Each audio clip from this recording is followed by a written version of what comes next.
দেশের মানুষ পরিবর্তন চায়, প্রতিশ্রুতির বাস্তবায়ন চায়।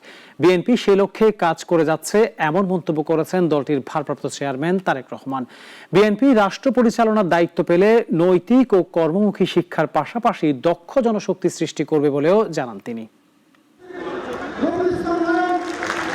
জুলাই গণঅভ্যুত্থানের বর্ষপূর্তি উপলক্ষে রাজধানীর রমনা ইঞ্জিনিয়ারিং ইনস্টিটিউট প্রাঙ্গণে ফ্যাসিবাদ বিরোধী আন্দোলন ও আমার না বলা কথা শীর্ষক অনুষ্ঠানে আয়োজন করে বাংলাদেশ জাতীয়তাবাদী যুবদল। অনুষ্ঠানে ভার্চুয়ালি যোগ দেন বিএনপির ভারপ্রাপ্ত চেয়ারম্যান তারেক রহমান।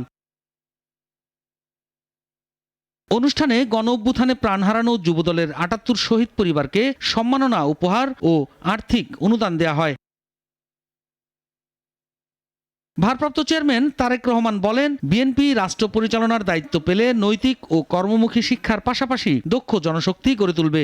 আমরা মনে করি যদি আমরা ছোট ছোট উদ্যোক্তা তৈরি করতে পারি, এন্টারপ্রেনার তৈরি করতে পারি, যারা ছোট ছোট কুটির শিল্প তৈরি করবেন, মাঝারি শিল্প তৈরি করবেন, যারা আবার বহু মানুষকে কর্মসংস্থানের ব্যবস্থা করে দেবেন, তাহলে দেশের যুব সমাজ সহ সমাজের বিভিন্ন মানুষের কর্মসংস্থান আমরা করতে পারবো।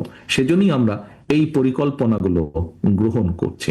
অনুষ্ঠানে জুলাই আন্দোলন চলাকালে দায়িত্ব পালনকারী সব মহানগর ও জেলা ইউনিটের নেতাদের দেয়া হয় সম্মাননা। পাশাপাশি যুবদলের ৬ নেতাকে মরণোত্তর সম্মাননা স্মারক দেয়া হয়। সম্মাননা দেয়া হয় বিএনপি চেয়ারপারসন বেগম খালেদা জিয়াকেও।